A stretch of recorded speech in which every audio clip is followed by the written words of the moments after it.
Vou tentar focar nas atividades offshore, offshore de óleo e gás, tá? Que é a minha praia. Então, a maioria dos exemplos que eu trouxe aqui, eu trouxe da área offshore. O objetivo dessa palestra, eu tentei afunilar um pouquinho para passar para vocês sobre o regulamento atual offshore, o que ele dispõe sobre análise de confiabilidade humana. Eu queria que vocês entendessem a relação entre engenharia de fatores humanos, esse conceito de engenharia de fatores humanos, que em inglês é HFE, e análise de confiabilidade humana, que em inglês é HRA. Entender como uma análise de confiabilidade compõe uma análise de risco de um processo, saber onde encontrar os métodos de análise de confiabilidade humana, que referências tem gratuitas ou pagas, e entender a relação entre análise de confiabilidade humana, erros humanos e fatores influenciadores de desempenho, que, por exemplo, fatores organizacionais e tecnológicos, que são termos que as pessoas ouvem muito e às vezes não sabem a relação. Então, vamos começar pela regulamentação, tá? Da ANP para atividades offshore, plataformas de produção e perfuração. A ANP, ela tem um arcabouço regulatório, desses 6 regulamentos aqui que tratam de segurança operacional e, de certa forma, análise de risco. Todos eles falam em fatores humanos, tá?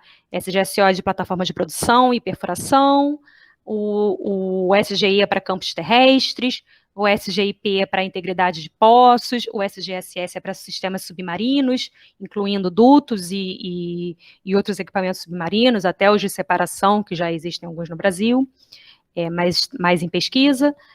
O RTDT, que é de dutos terrestres, e o de refino, que não é escopo de análise da minha superintendência, do meu departamento, mas a gente ajudou a escrever e ajudou a fazer alguns pilotos de implementação. O que eu vou focar aqui, o que eu vou mostrar aqui para vocês é o do nosso principal, o nosso carro-chefe, que é o SGSO, Sistema de Gerenciamento de Segurança Operacional de Plataformas de Produção e Perfuração Offshore, tá? Então, como que a análise de confiabilidade humana se insere nesse contexto?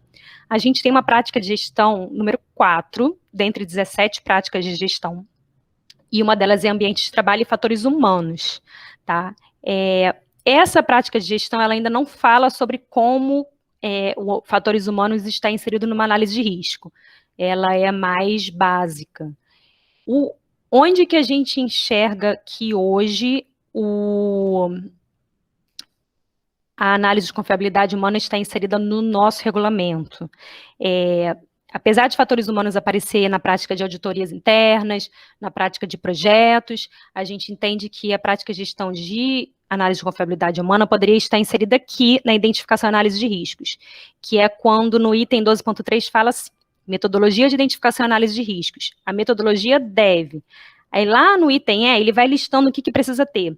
Aí lá no item E fala, considerar layout, fatores humanos e causas externas conforme o aplicável.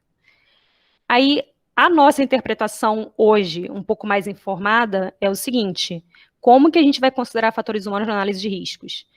A análise de confiabilidade humana seria um método mais adequado, tá? Não estamos hoje exigindo isso durante as fiscalizações. A gente pode, como é um regulamento bem aberto, se o procedimento do operador que a gente está fiscalizando estiver falando que essa é a maneira de olhar fatores humanos na análise de risco, análise de confiabilidade humana, a gente vai pedir.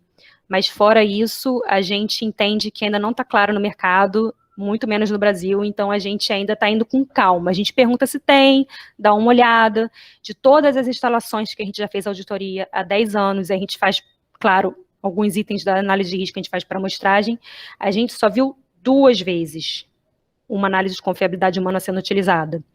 E foram milhares de atividades de fiscalização. Então, assim, a gente viu que para o pessoal começar a usar, isso tem que estar bem claro no regulamento, com o termo análise de confiabilidade humana. E a gente está pensando em colocar isso, está propondo em colocar isso no novo regulamento SGSO, que está sendo revisado. Claro, isso vai para consulta pública, vocês, inclusive, podem e devem participar dessa consulta pública, vai ter uma audiência pública, e antes disso, a gente tem que fazer uma análise de impacto regulatório. Tipo, a gente não pode criar nada novo sem verificar qual vai ser o impacto disso no mercado, tá? Impactos positivos e negativos. Bom, já falei bastante sobre a regulamentação, e aí eu queria dizer qual o contexto, né? Porque o termo confiabilidade humana, ele está tendo várias interpretações. Eu conheço pelo menos mais 3, já ouvi 3 palestras diferentes que confiabilidade humana significam coisas diferentes e usando métodos diferentes. Para a gente está falando do contexto de sistemas sociotécnicos complexos. O que é isso? E aí, desculpa se vai ser básico para algumas pessoas. Esses sistemas são aqueles que têm uma interação entre pessoas, máquinas, tecnologia e organização. E foi um termo que começou a ser utilizado em 1951, depois de um estudo do Tristan Benforth na indústria de mineração, tá, de carvão no Reino Unido.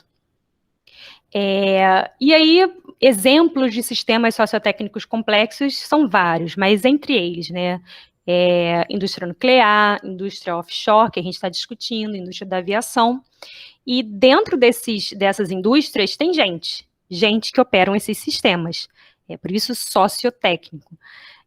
Então, aqui é a mesma indústria nuclear, aqui é a mesma indústria offshore, e aqui é a mesma de aviação, só que olhando por dentro de quem opera. E é uma alta interação entre humanos e sistemas. E aí, nesse contexto que entra o termo, que é não só um conceito, como uma compilação de boas práticas, que se chama engenharia de fatores humanos. Se vocês colocarem esse termo no Google, vocês vão ver várias coisas aparecendo. E, em suma, é a aplicação do conhecimento dos fatores humanos ao projeto e à construção de sistemas sociotécnicos. Então, quando dentro de engenharia de fatores humanos, a gente vê uma compilação da base científica de erros humanos, e aí quando eu falo de erros humanos, eu não estou falando em julgamento, eu estou falando de ciência, tá? Então, muitas pessoas, ao longo, com mais de 50 anos de história, começaram a verificar, fazer vários experimentos em quais são os tipos de erros humanos, quais tipos são os mais comuns. Tem aqui um exemplozinho aqui de um desses modelos. E isso é muito importante porque, dependendo do tipo de erro, o remédio vai ser diferente. Se a pessoa tem um erro do tipo de esquecimento, que é, por exemplo, o slips of action, um lapsus of memory, um lapsus de memória, não adianta você melhorar o procedimento escrito, mas talvez adiante mais você botar uma placa ali na cara do equipamento. Então, é muito importante você entender de erros humanos, tá? Segunda coisa que vai estar dentro da engenharia de fatores humanos na área de confiabilidade humana, fatores humanos e ergonomia. E aí eu vou me aprofundar um pouco depois, mas esses fatores humanos baseados em ciências, na parte de ergonomia, psicologia, sociologia, tudo que induz, os fatores humanos seria, em suma, tudo que induz o humano a errar. Tá? Seriam erros aí sistêmicos, né? Causados por outros fatores. E aí, tem o termo de engenharia de fatores humanos, que junta essa ciência de erros humanos e fatores humanos, e análise de confiabilidade humana, que dentro dela tem análise de tarefa crítica. Todas essas partes aqui que são sublinhadas na minha apresentação, tanto nesse slide quanto em outros slides, é porque eu botei algum link de alguma referência gratuita e boa para vocês, tá bom? Então, depois eu vou passar o PDF da apresentação para o Paulo, e ele pode distribuir para vocês clicarem nessas referências. Uma das referências ali que eu coloquei no slide anterior é sobre diretrizes de projeto na indústria de óleo e gás, sugeridas pelo Energy Institute e pelo IOGP, que é a Organização de Indústrias de Petróleo Mundial. Então, eles colocam aí, olha, você tem um compilado de boas práticas para construir um sistema baseado em fatores humanos, né? São normas baseadas em várias disciplinas científicas, incluindo psicologia, ergonomia, antropometria e fisiologia. Então, assim, você primeiro como qualquer outro sistema, né? Você primeiro fabrica uma plataforma baseado nas melhores práticas, tipo uma API 14C, e depois você analisa os riscos, né? Tipo, no caso de um risco de sistema sem considerar o humano, um RASOP, um RASID, e alguns outros métodos de análise de risco. É a mesma coisa a análise de confiabilidade humana, você aplica essas normas daqui, vê a análise de criticidade de uma válvula, uma análise e revisão de interface de homem-máquina, de sistemas de alarme, e depois de você aplicar essas boas práticas, você vai analisar os riscos do sistema por completo, ou de uma tarefa ou operação por completo. Então, as atividades de engenharia de fatores humanos, as duas principais, que tem outras, são essas, de você aplicar as normas existentes, que falam de fatores humanos, essas 7 aqui, e depois avaliar os riscos através de uma análise de confiabilidade humana. E aí eu vou entrar um pouquinho mais na análise de confiabilidade humana, tá? Que em inglês é Human Reliability Analysis. A análise de confiabilidade humana pode ser encarada como uma maneira sistemática de analisar os fatores humanos e erros humanos num processo industrial. E por que eu estou frisando no termo sistemática?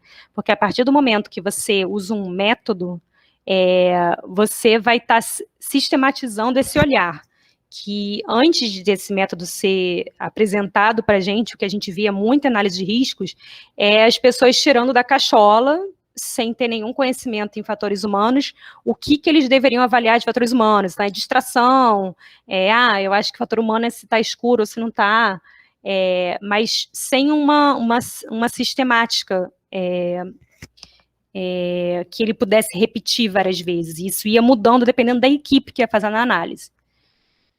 E aí, a análise de confiabilidade humana, muita gente pergunta, posso aplicar para engenheiro na fase de projeto? Eu quero ver o erro do engenheiro, eu quero ver o erro do gerente na fase de construção, comissionamento, descomissionamento? Pode, mas os métodos existentes, eles focam no erro na fase de operação, tá? Então,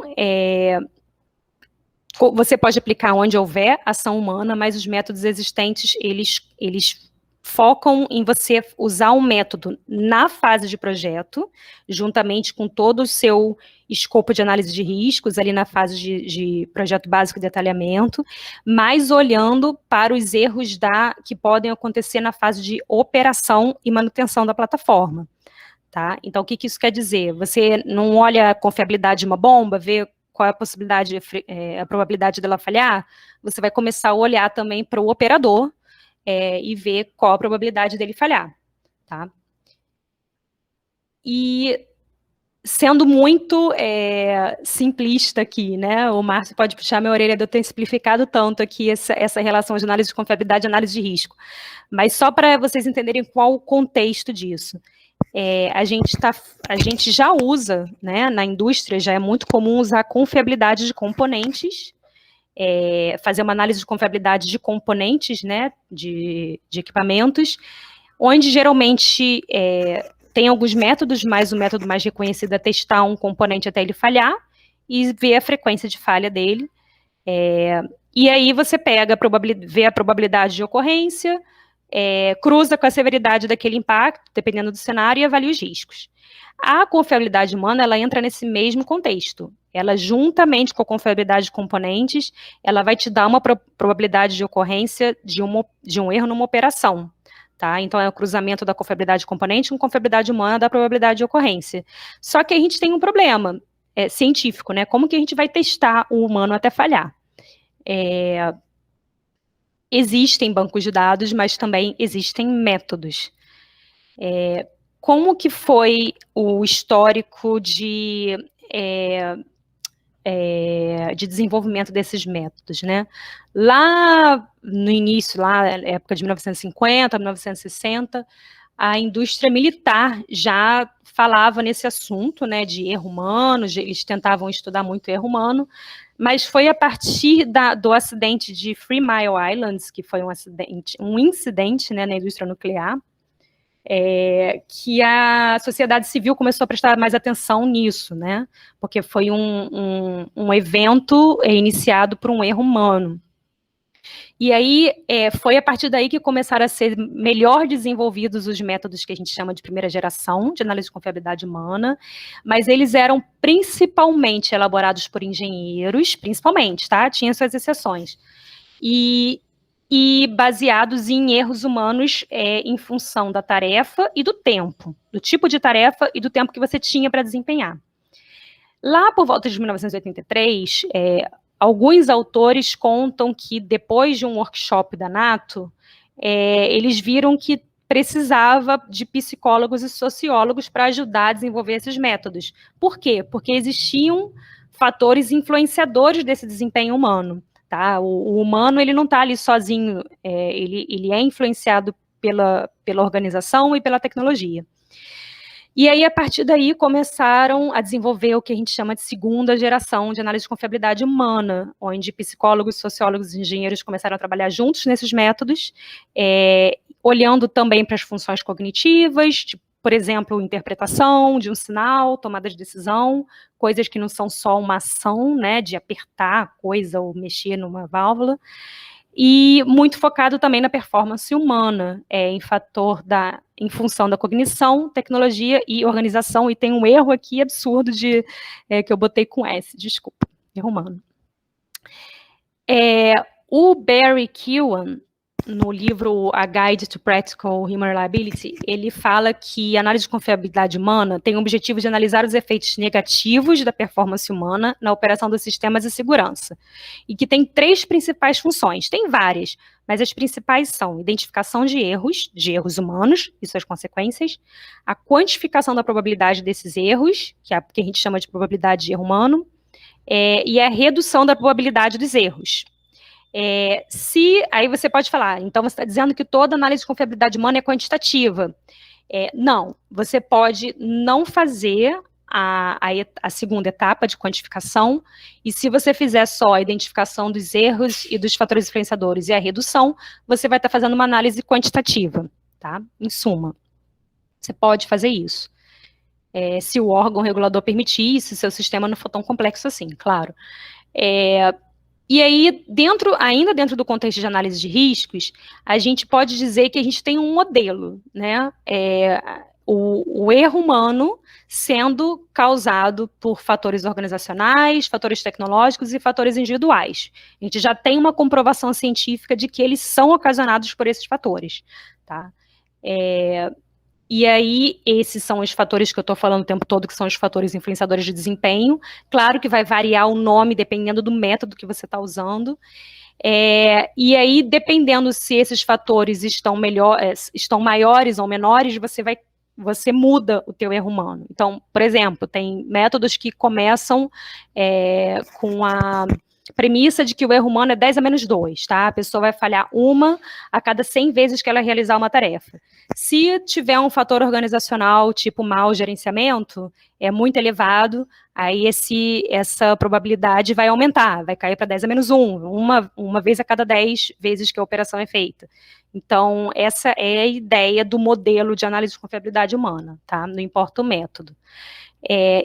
Esses daqui, só para vocês terem noção mais ou menos do que a gente está falando quando fala de fatores influenciadores, são exemplos de fatores influenciadores no método CREAM, do Eric Honegal. Claro, de novo, é muito diferente de um método para outro. E aí é muito importante, e até a gente já recebeu dica de outros órgãos reguladores, principalmente do HSE, de que dentro de uma plataforma offshore, eles tentem usar sempre o mesmo método dentro de uma plataforma. Tipo, não adianta você tem 10 operações críticas, que é onde você vai fazer essa análise de confiabilidade humana. Você não precisa fazer análise de confiabilidade humana para todas as operações. Mas dessas 10 operações, é muito importante que você utilize o mesmo método para essas 10, porque senão você vai ter resultados diferentes. Parece óbvio, mas eles falam que às vezes os operadores brincam muito com isso, né? Tipo, às vezes não dá o resultado que eles querem, eles mudam de método. E aí, cada método vai ter o seu kit de erros humanos e de fatores influenciadores. Então, esse é um dos principais motivos de você usar sempre o mesmo também. Então, aí um exemplo de fator organizacional falha na comunicação, problema gerencial, um problema de projeto, que é muito pronunciado, pressão social dos colegas, né? Todo mundo faz a mesma coisa, por que eu não vou fazer? treinamento. Fatores tecnológicos, o mais óbvio é uma falha de equipamento, é uma falha de software, problema de acesso, né, uma válvula que está muito distante, por exemplo.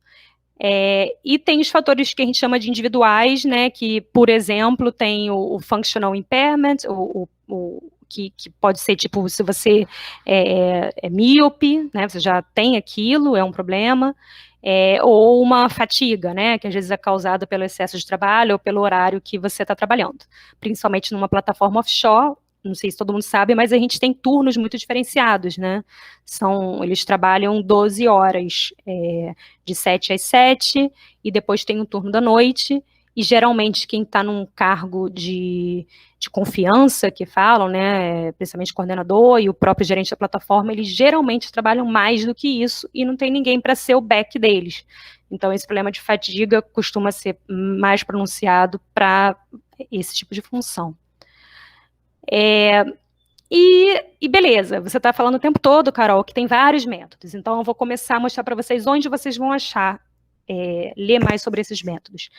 O HSE, que é o órgão regulador lá do Reino Unido, eles escreveram em 2009 um guia avaliando 70 métodos existentes de análise de confiabilidade humana e selecionando apenas 17. Eles falaram, olha, se você mandar uma análise de risco, né, um conjunto de análises de riscos que eles chamam de safety case, resumindo, se vocês mandarem alguma, vocês têm que usar uma dessas 17, porque essas são validadas. Eles usaram vários critérios, mas um dos principais é a validação de acordo com bancos de dados de erros humanos. Tá? Então, esse guia aqui vocês encontram na internet, é só dar um Google nele. Esse livro aqui é para quem quer, já é pago, não é de graça, mas é para quem quer se aprofundar em uma técnica, porque ele dá dessas técnicas, principalmente essas 17 selecionadas, ele dá os pulos do gato, os problemas encontrados na prática de como resolver, e principalmente ele apresenta estudos de caso. Tá? Lá no final do livro tem vários estudos de caso. Como eu falei anteriormente, alguns métodos são qualitativos, outros quantitativos, e muitos métodos surgiram da necessidade de quantificação dos erros. Tá? Existem bancos de dados? Existem.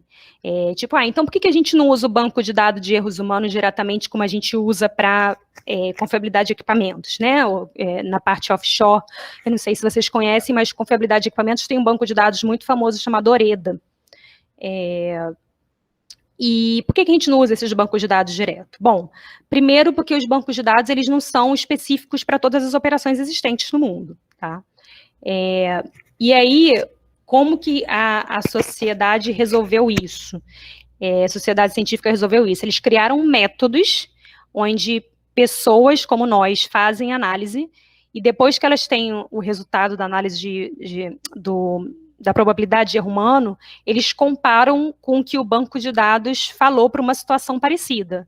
O que ele diz para uma situação parecida. Se, dependendo da validação, dependendo do resultado, e aí de acordo com vários tipos de métodos estatísticos, eles falam, beleza, isso aqui não importa quem fizer, não importa o time que fizer, vai dar mais ou menos o mesmo resultado e vai estar próximo desses resultados de banco de dados. Então, os métodos estão aí para substituir os bancos de dados. Cientificamente falando, academicamente falando, desculpa, a gente está, e eu me incluo nessa, porque meu doutorado foi sobre isso, tentando usar esses bancos de dados diretamente, tá? Tentando usar dados empíricos para ter resultados de análise de confiabilidade humana, mas é uma coisa que não está muito perto de ser usada na indústria e nem é reconhecida ainda pela indústria. Eu estou falando o tempo todo dos métodos do HSE, que é um órgão regulador parceiro e que a gente confia, mas existem dois métodos que foram lançados depois de 2009 e que o próprio HSE já aceita, que é o PetroHRA, que é uma metodologia adaptada do SPAR-8, que já é muito usado na indústria nuclear, e o FRAM, que é uma metodologia que é uma melhoria do CREAM, do Eric Honeygel, mas ela é mais qualitativa. Os dois já são aceitos por outros órgãos reguladores. Eu já falei com vocês sobre a validação dos métodos por banco de dados, só faltou falar quais os tipos de bancos de dados que existem. Então, hoje a gente tem bancos de dados baseados em opiniões de especialistas, baseados em estudos de laboratórios, em simuladores e derivados de operações reais, como os bancos de dados de acidentes.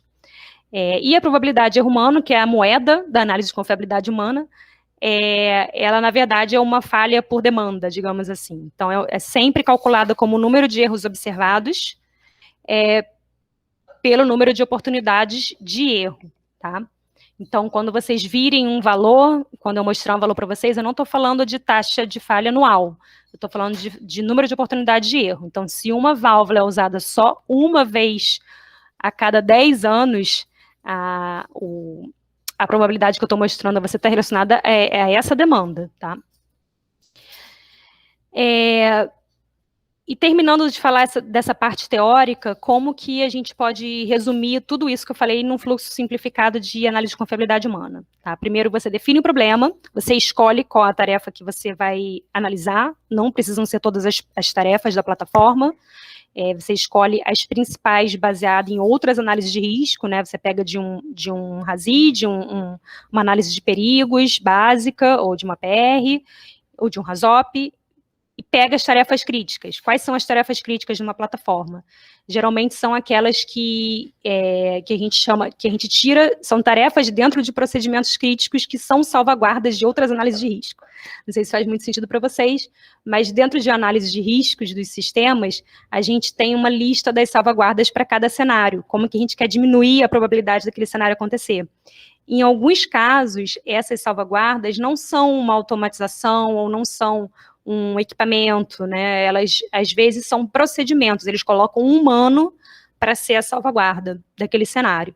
Esses são os considerados procedimentos críticos. Então, saindo dessa etapa, a gente analisa a tarefa crítica, tem alguns métodos para isso também, e a gente cai para cada tarefa crítica que a gente identificar, a gente identifica o erro humano e os fatores influenciadores de desempenho para aquele erro específico, tá? Carol, qual tipo de erro humano que eu vou usar e qual fator influenciador de desempenho? De novo, vai depender do método que você utilizar, tá? Escolhe um método e segue o que esse método está dizendo para você. Ele vai ter a própria lista, tá? E aí, se você fizer uma análise quantitativa, você vai representar essa tarefa crítica por diversas maneiras. Você pode fazer com uma árvore de falha, uma árvore de eventos, depende do tipo de tarefa que você está analisando. Aí, se você quiser ser mais preciso, uma rede bayesiana, e aí por aí vai. Mas o que a gente mais vê no mercado é árvore de falhas e de eventos, tá? Quantifica, e aí faz uma análise de impacto. Se você fizer uma análise só qualitativa, você pode pular direto para a discussão de redução do erro, naquilo que eu já expliquei para vocês, que diferentes tipos de erro demandam diferentes soluções.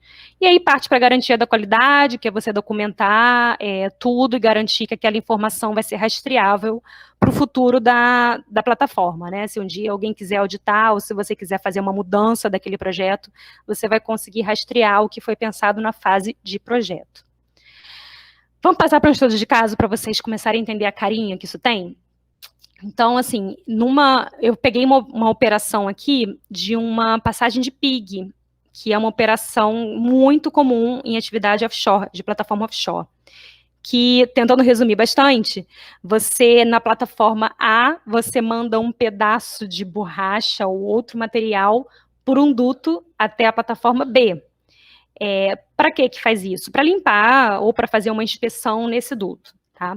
Geralmente para limpar, para tirar o condensado ou tirar a água que está naquele duto ali. Só que para esse pedaço de borracha, que a gente chama de PIG, sair da plataforma A para B, ele precisa de uma pressão elevadíssima, tá?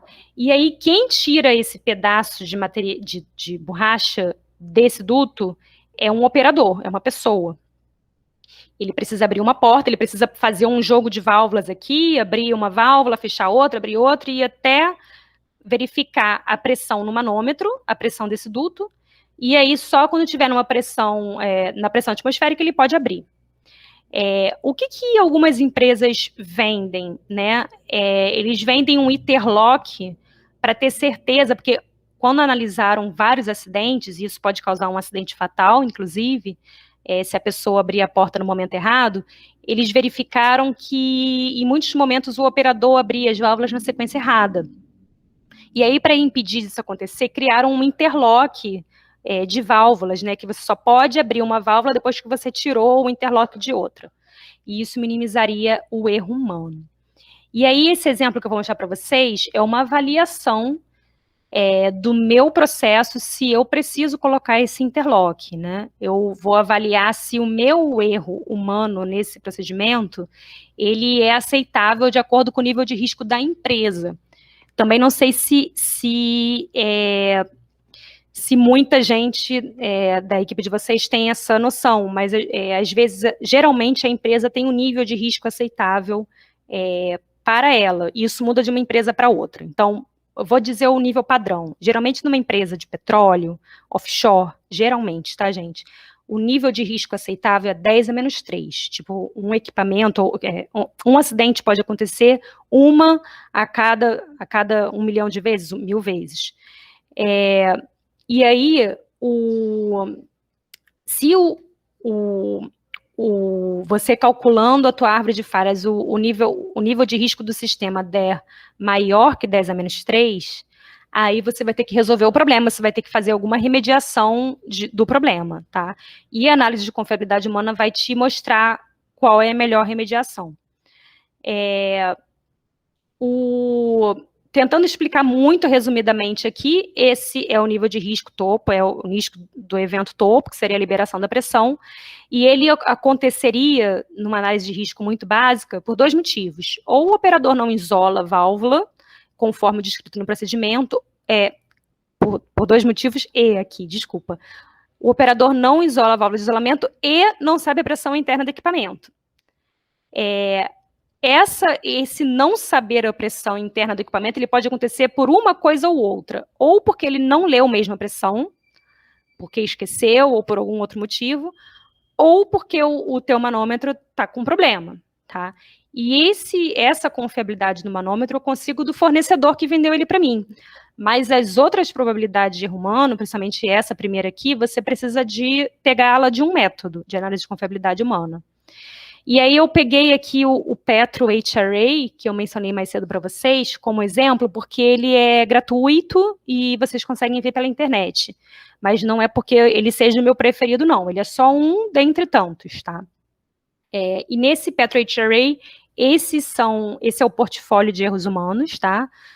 Todos esses erros de ação, erros de verificação, erro de aquisição, erro de seleção, erro de comunicação de informação e erros de decisão. E aí, qual é o conjunto de fatores influenciadores de desempenho nesse método? Tempo, estresse, complexidade da tarefa, experiência, procedimentos, interface homem-máquina, atitudes em relação à segurança, trabalho em equipe e ambiente físico de trabalho.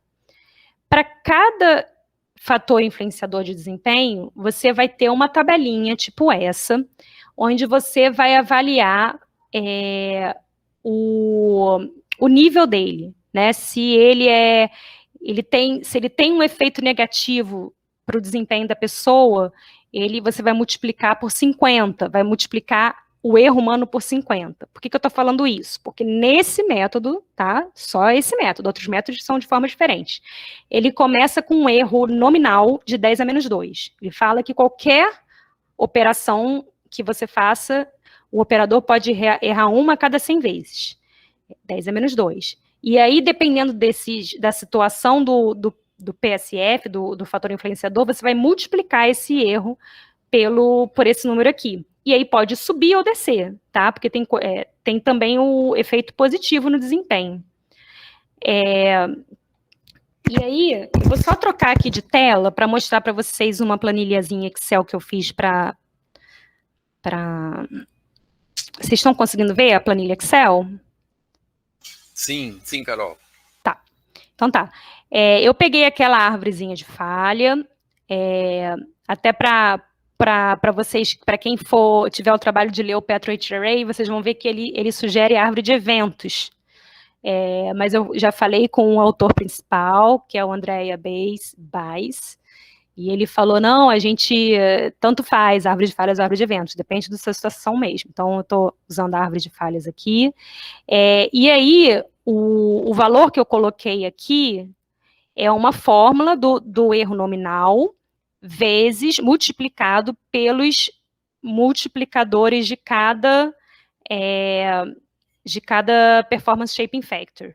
Tá? Então, eu escolhi aqui para essa operação, no meu exemplozinho, eu falei, tempo disponível, eu vi que, depois que o PIG chega no recebedor, não é urgente a retirada dele, a pessoa não precisa fazer correndo, tá? A tarefa pode ser executada com calma. E aí eu escolhi o multiplicador 1, não é o tempo, não precisa correr contra o tempo, não é o multiplicador 50. E aí eu vou escolhendo um por um, e isso vai ser multiplicado. Aí alguns já devem ter sacado que em alguns momentos essa probabilidade vai ser maior do que 1, e não pode existir uma probabilidade maior que 1. Aí o método fala, olha, se o valor calculado for maior que 1, você fixa ele em 1, que é a maior probabilidade possível, tá? Então, esse é um estudo de caso bem rapidinho, bem simples. E aí, finalizando, para vocês poderem perguntar, tem outros objetivos que podem sair da análise de confiabilidade humana que não são exatamente analisar o risco, que é qualquer tipo de... para apoiar a escolha dos tomadores de decisão, e duas que eu vejo muito em paper ou em análises ajudar na decisão sobre a quantidade de operadores alocada na sala de controle ou na planta, saber se ela é adequada, e outro que é muito importante, que é alguma ferramenta para tomar uma decisão se precisa instalar um equipamento ou automatismo, ou implementar um procedimento operacional feito por operadores. Por que eu estou falando isso? Porque, geralmente, quando a gente discute com o mercado sobre análise de confiabilidade humana, o pessoal fica muito assustado, tipo, poxa, vocês vão criar uma coisa nova que vai aumentar o custo, né, do nosso projeto, né? Mas, as 2 vezes que eu vi análise de confiabilidade humana sendo usada aqui no Brasil, foi justamente para mostrar que não era necessário implementar uma salvaguarda de um automatismo. Tipo, eles estavam provando que, olha, com esse nível de erro humano, não ultrapassa o nível aceitável da minha empresa, eu não vou implementar essa automação. E claro, confirmando, a gente tem uma cultura de achar que processos automatizados são sempre melhores que humanos, e não é verdade. Em alguns casos, pode, inclusive, atrapalhar. Então, isso é bom ser justificado por uma análise de confiabilidade humana, tá? Quando o fiscal, não só pelos fiscais, né, mas quando o fiscal estiver na plataforma e você quiser dizer por que você não implementou um automatismo naquilo, você pode falar, olha, eu fiz uma análise de confiabilidade humana e eu não preciso. Então, para finalizar, para vocês ficarem em mente que essas análises todas, elas não olham só para os eventos iniciadores, elas também olham para a recuperação dos eventos. Então, os humanos não são apenas prováveis iniciadores de um evento incidental. Eles também são a última chance de recuperar um problema iniciado por uma falha do projeto.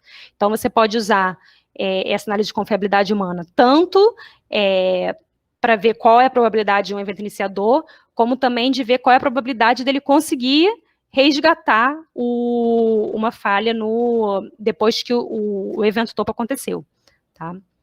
É isso, esses são meus contatos, meu e-mail, se tiver alguma dúvida que vocês não entenderem, e o ResearchGate, se quiser dar uma olhadinha na pesquisa, que já é uma coisa mais, que a gente sabe que não vai ser aplicado tão cedo, mas é importante para entender os métodos que a gente está usando.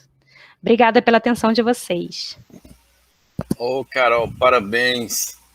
Excelente aula. Você é professora, né? Pelo jeito, né? Sou de uma pós-graduação, estou tentando ser cada vez mais. É muito legal, né? Poder compartilhar. Obrigada. Excelente apresentação, Carol. Só uma coisa, e o livro vai sair quando? O livro de confiabilidade humana? Rapaz, na verdade, eu gosto tanto do livro do Barry Keoghan que eu propus ele, se ele aceitava, eu traduzir. Só que não basta ele aceitar, né?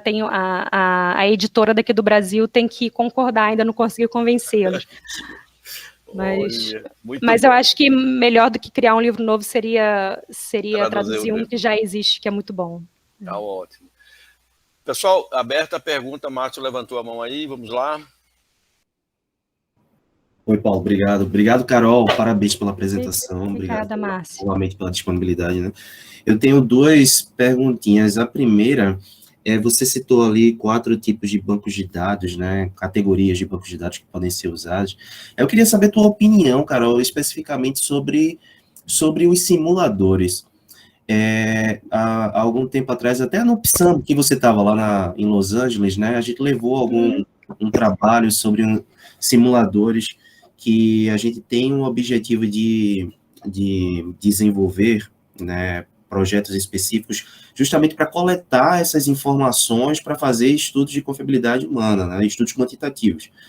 Porque a gente entende essa dificuldade, escassez de dados, né, você elencou aí alguns problemas, desvantagens que a análise de confiabilidade humana tem de coletar esses dados em comparação com análise de confiabilidade de equipamentos, né?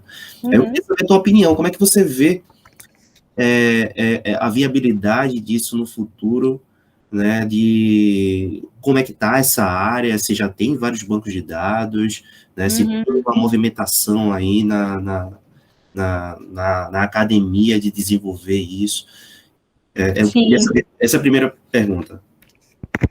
Tá, quer fazer logo a segunda? Eu já anotei aqui, ou espero responder a primeira? Tá, a primeira, na verdade, eu queria também saber a tua opinião em relação logo nos primeiros slides, você comentou que essa falta de padronização, quando ou você não tem estudos de confiabilidade humana e quando tem, ainda falta uma padronização em relação às técnicas, né?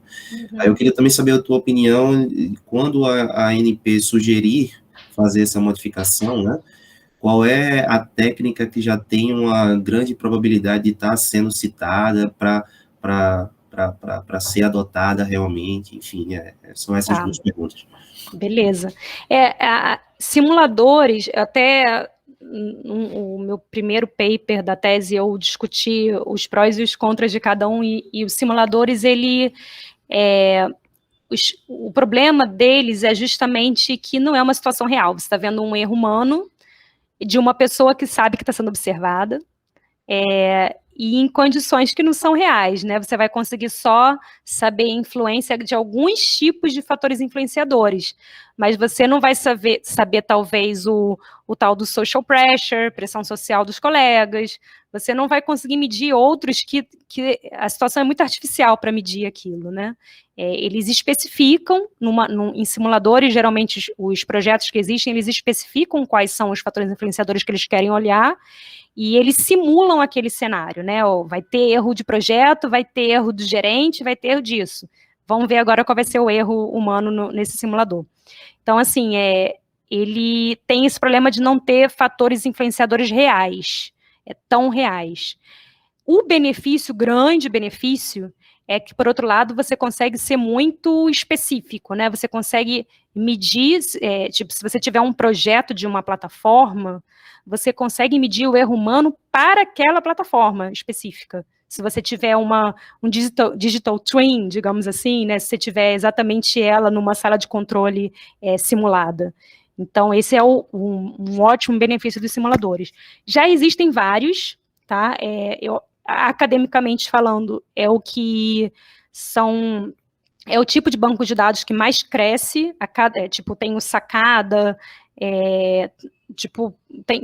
acho que é Sacada dos Estados Unidos, tem um na Noruega, tem o Eurex na Coreia do Sul, tipo, tem muitos simuladores e, obviamente, mais da indústria nuclear, tá, sendo usado como banco de dados de análise de confiabilidade humana, tá. É claro que a indústria do petróleo tem vários simuladores. Aqui no Rio mesmo, o Senai C-Ticket tinha um simulador de uma das plataformas. Mas eles ainda não tiveram a sacada de usar esses simuladores de treinamento para extrair dados de análise de confiabilidade humana. Se tudo der certo, vão ter em algum momento. Mas, por enquanto, não. Então, existem, sim. Eu posso te passar uma relação de todos que já existem. São dados de difícil acesso, né? Mas, claro que você, como pesquisador, consegue um acesso maior a eles, e é isso, assim, tem os prós e contras, mas é o que está mais crescendo, tá? Tá. Vamos lá agora. E também muito interessante, né? Que a NUREG, o pessoal eu esqueci o nome do pessoal de pesquisa lá dos Estados Unidos, mas eles têm feito um esforço muito grande para integrar esses bancos de dados, né? E de fazer comparações com a Coreia do Sul, tudo. Então, você consegue achar muito material gratuito no site da NUREG sobre como analisar esses bancos de dados para análise de confiabilidade humana, tá? Posso te passar isso também. Sobre padronização das técnicas, eu não sei se eu já me lembro mais tanto da sua pergunta, mas se faltar alguma coisa, você me fala. A gente ainda não tem uma técnica queridinha, tá? Se você olhar a minha pesquisa, eu usei o CREAM, mas o CREAM, eu já sei que não é o melhor, sabe? Até o próprio autor do CREAM, Cognitive Reliability Method, ele mesmo já fala que tem vários defeitos. Eu só usei porque eu tinha banco de dados, que minha tese é em cima de banco de dados de grandes acidentes, e já tinha um banco de dados pronto, com essa técnica, né, com a taxonomia dessa técnica. Mas, assim, a gente pensa em ir no mesmo caminho do HSI. Se isso realmente entrar na regulamentação, porque ainda vai passar, né, como eu falei, para audiência pública, análise de impacto regulatório, se isso entrar, a gente pensa em seguir o HSI, ou seja, aceitar os que são validados ou aceitar os que já são aceitos por outros órgãos reguladores, algo nesse sentido, tá? Acho que essa é a resposta mais viável. Não, maravilha, maravilha. Eu acho que é um bom caminho já comprovado, né? Com bons resultados. Mas eu acho que também é necessário ter essa lista, né, de possíveis técnicas como uma diretriz para aplicação. Caso contrário, você, né, você deixa muito solto, né, sem uma padronização. E a metodologia, ela é fundamental, né? Sem você ter um passo a passo determinado, bem descrito, você acaba, né, as empresas, elas não sabem o que devem apresentar, né? Se você não tem uma padronização, você também acaba comprometendo a avaliação do que está sendo apresentado, né? Então, a transparência aí das duas partes é super importante para que a gente tenha uma qualidade alta da análise, né? Concordo. É isso, Carol, obrigado novamente, vou abrir espaço para os colegas aí também. Obrigada, professor Márcio. Pela lista aqui, pela lista é Plínio, né? Acho que foi eu, foi sim. Depois é o Fernando. Tá certo. Caroline, né? Mas o pessoal pode chamar de Carol. Em primeiro lugar, eu queria parabenizar pela apresentação. Foi muito boa. Inclusive, eu estava até comentando com o professor Márcio e o professor Caio no privado, no particular, que eu fiquei muito empolgada, de verdade. E em segundo lugar, casa com esse primeiro lugar, que é a minha felicidade se torna pelo fato da sua fala, da sua apresentação, tá ligado diretamente com minha pesquisa atual, isso, que envolve essa parte de confiabilidade humana e principalmente naquela parte de erros humanos que você falou, do Sleep of Actions, e particularmente nessa parte da fadiga, de fatores individuais, né, que você comentou, interpessoais. Então, assim, Carol, a minha pergunta seria se você tem conhecimento, se sim, se pode comunicar aqui, já que a gente está numa conversa mais pública, né? Se existe algum método atual que a empresa, a indústria de petróleo, utiliza para detecções de inatenções, de fadigas e de outros fatores individuais, se existe algum método, e se você poderia informar, né? E se a empresa ela está aberta, no caso, a esse tipo de inovação, ou a esse tipo de intervenção, vamos assim dizer. Você diz de dados biométricos de fadiga? Sim, sim. Tá. Seria inicialmente, sim, envolvendo a nossa pesquisa, sim. Mas, assim, poderia ser de algo geral, de forma geral também. Não de apenas informações biológicas. Ótimo. O que eu sei, tá? Deve ter mais coisa por aí, mas o que eu tenho conhecimento? A indústria de óleo e gás aqui do Brasil e de outros lugares, e eu tenho mais contato com o pessoal do Reino Unido, eles têm muito controle de fadiga, e não exatamente métodos de detecção. O que eu digo com controle? Eles, principalmente para os operadores, não para cargos de confiança, até para os operadores, a pessoa não pode ficar mais de 14 dias a bordo, mais de 15 dias a bordo. Tá? Se ela ficar, alarma alguma coisa no sistema, ela tem que desembarcar, e pela regulamentação até do Ministério do Trabalho, ela tem que passar uma quantidade de dias em terra sem embarcar de novo. Não pode embarcar de novo nem em outra plataforma. Tá? A gente vê que às vezes isso não acontece, principalmente com pessoas contratadas, às vezes acontece de embarcar, sair de uma plataforma e ir para outra, isso escapa do controle às vezes, mas existe um controle rígido em cima disso, tá? E existe um controle rígido em cima do horário também desses operadores. Então, isso que eu quero dizer com controle, tá? E isso fica até nos aeroportos que recebem os helicópteros, eles têm esse banco de dados de quem embarca onde, enfim. Agora, em relação a dados biométricos, existe uma discussão muito grande, inclusive dos sindicatos, se eles vão aceitar e se os trabalhadores vão aceitar. Tá? Essa discussão eu não ouvi tanto no Brasil, eu acredito que no Brasil eles vão ser muito resistentes, mas eu ouvi isso muito nítido lá no Reino Unido. Eu vou te passar, me cobra pelo meu e-mail. O Reino Unido, no ano passado não, um ano antes da pandemia, eles fizeram um workshop porque eles querem pesquisar fadiga no ambiente offshore. Eles já têm alguns artigos que eles ajudaram a financiar no passado, lá por 2012. Eu tenho esses artigos, também posso te passar, sobre fadiga no ambiente offshore, e eles agora querem justamente investir novamente para ver novas tecnologias, porque o sistema de rota deles, de turno, está mudando, eles querem acompanhar isso, essa mudança. E aí, nesse workshop eu participei, eles me convidaram, eu fui lá para Aberdeen participar, eu saí de Liverpool e fui para Aberdeen. E aí, teve uma discussão, eles colocaram acadêmicos também e pessoas da indústria no workshop, e os acadêmicos falaram isso, olha, a gente tem como ver isso por dados biométricos, mas vocês, sempre quando a gente pede, vocês não querem dar esses dados. E aí o pessoal falou isso, olha, tem esse problema dos sindicatos, nem sempre a pessoa quer ser monitorada, porque ela não sabe o que vão fazer com esses dados, se ele estiver cochilando durante o turno dele, o que pode acontecer com ele, entendeu? Então, é um problema também de aceitação do trabalhador, tá? Na China, em países asiáticos, eu já soube que estão usando isso com uma maior liberdade, né? Isso tem registrado em alguns papers acadêmicos já, é uma coisa muito da parte de fator humano, né?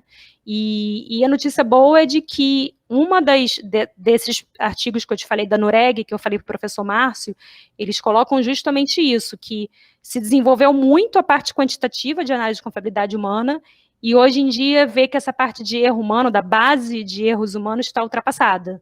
Então, que a sua pesquisa é muito bem-vinda para toda a comunidade, não só de fatores humanos, como análise de confiabilidade humana.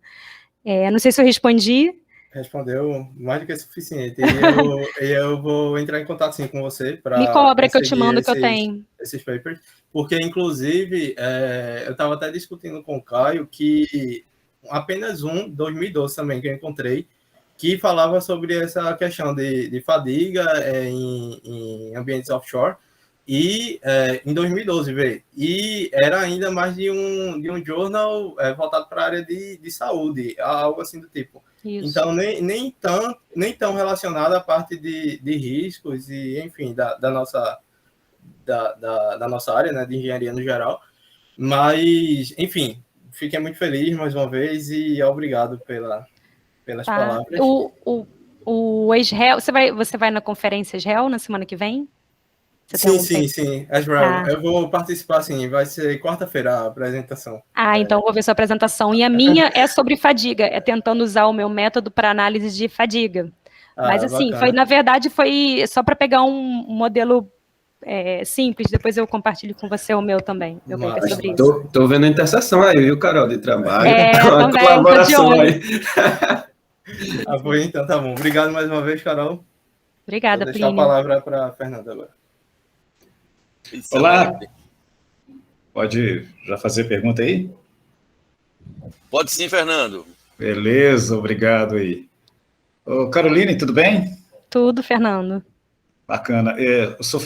Sou engenheiro, atuante numa empresa de consultoria na área de gestão de ativos, né, engenharia de confiabilidade, e também professor aqui da faculdade da Universidade Católica de Minas Gerais, né? Leciono a disciplina de confiabilidade humana como parte do curso de pós-graduação, né, de engenharia de confiabilidade e gestão de ativos, né?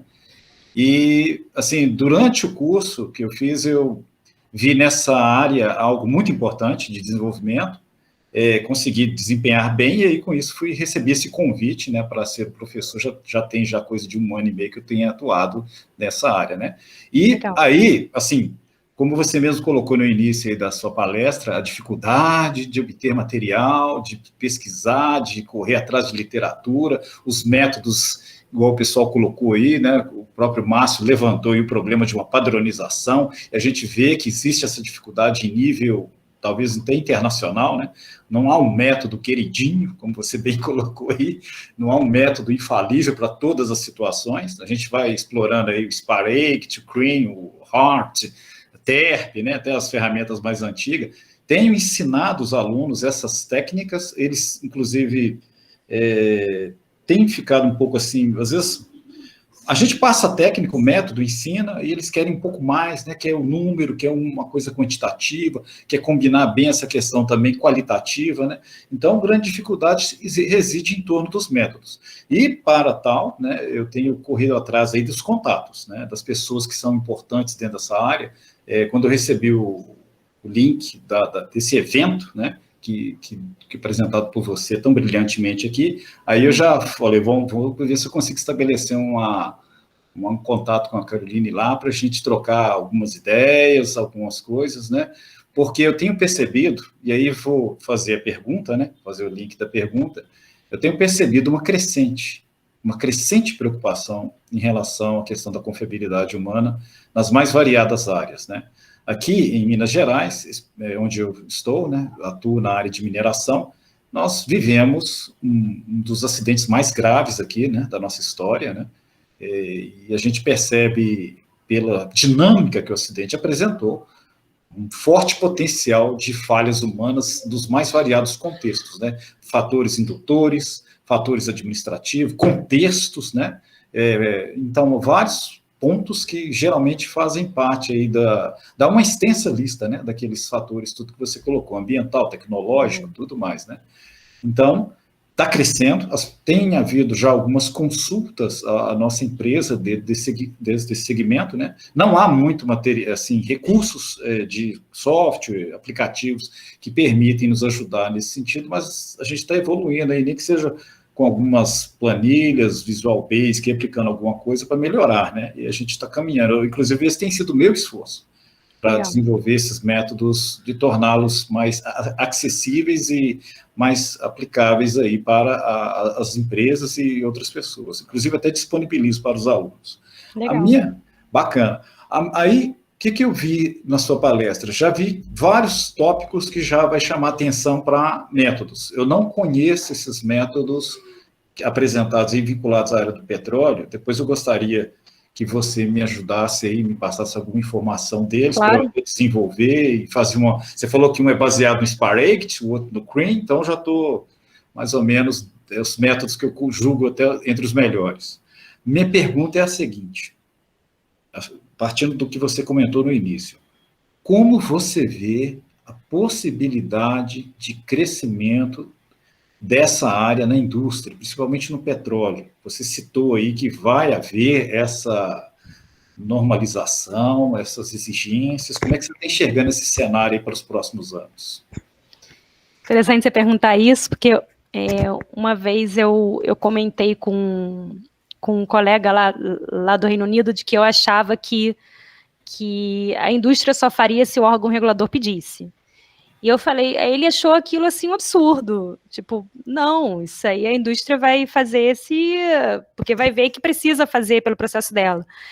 E eu não sei, assim, pela minha experiência, é claro que a minha experiência é muito enviesada, né, que eu sou do órgão regulador, mas eu não vi, tipo, dos países que eu vejo paper acadêmico falando sobre o assunto, pela quantidade de papers acadêmicos, eu vejo que o órgão regulador exige isso. Ou a indústria, o setor nuclear, o órgão máximo ali exige análise de confiabilidade humana. Então, eu vejo que se, na minha opinião, enviesada, claro, eu acho que a partir do momento que a ANP exigir, todo mundo vai ter que fazer. Assim, se a gente exigir, vai crescer o mercado nisso, né? E um mercado que tem pouca gente qualificada ainda, né?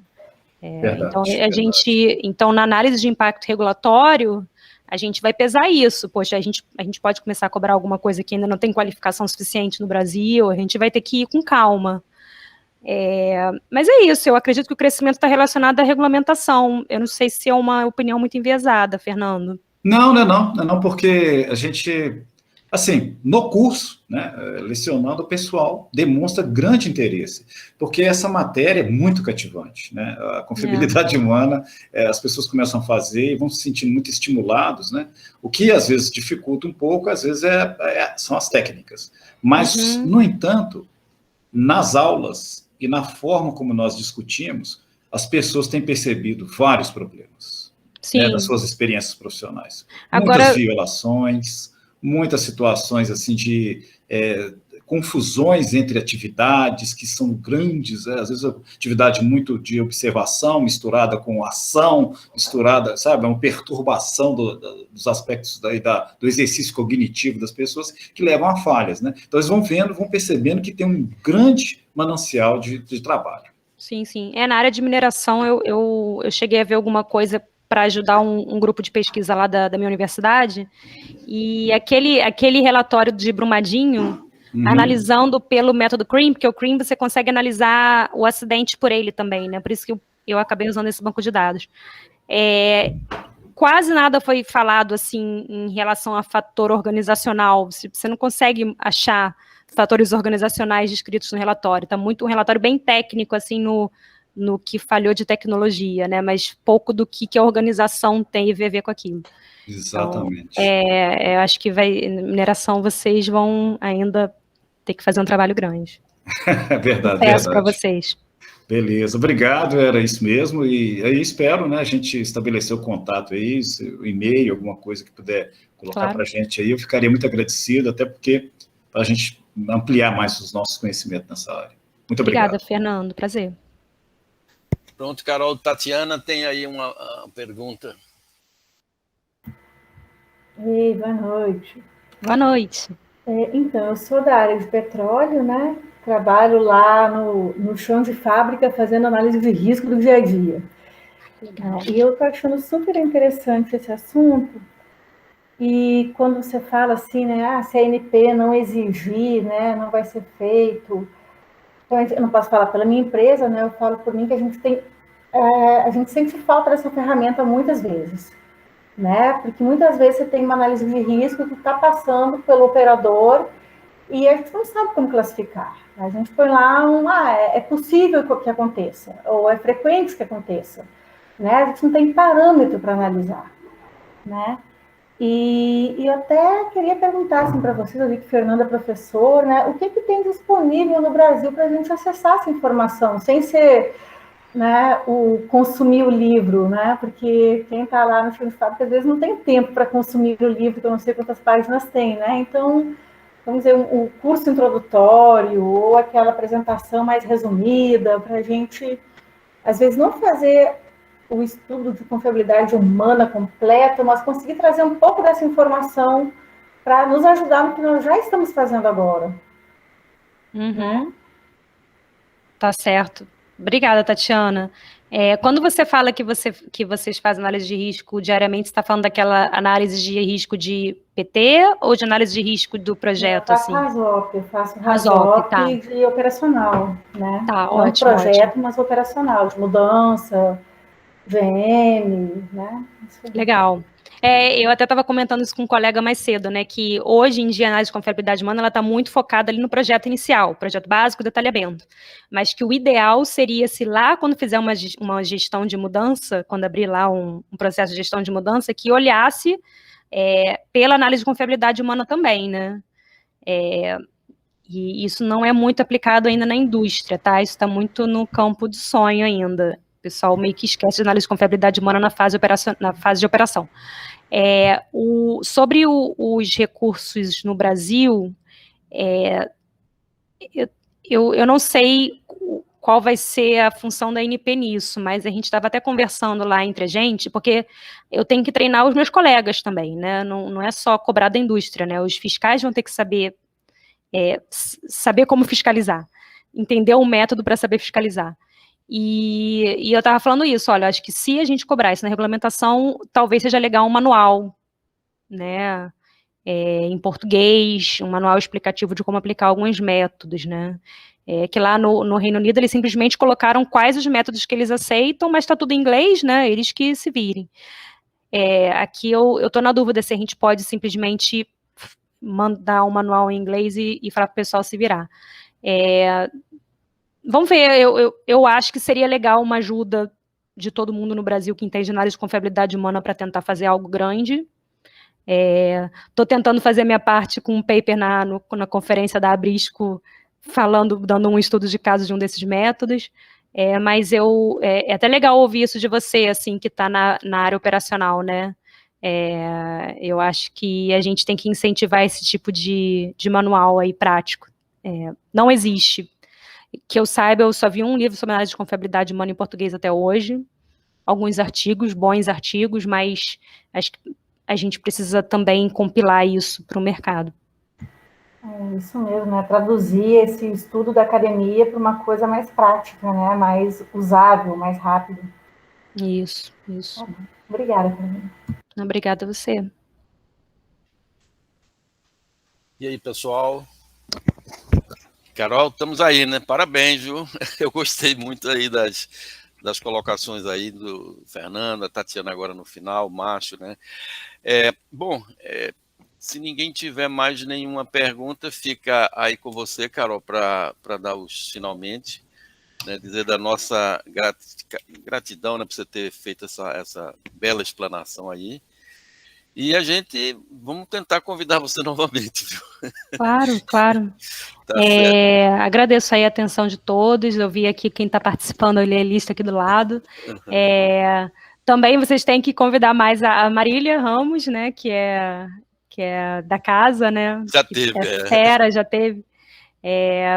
E é isso, estou aí, se vocês precisarem de alguma ajuda ou tiver alguma ideia para compartilhar, pode mandar para o meu e-mail. Tá bom? Tá ótimo, Carol. Márcio? Show, Carol. Obrigado novamente. Não, Paulo, tenho mais nenhum comentário, nenhuma questão, não. Só agradecer.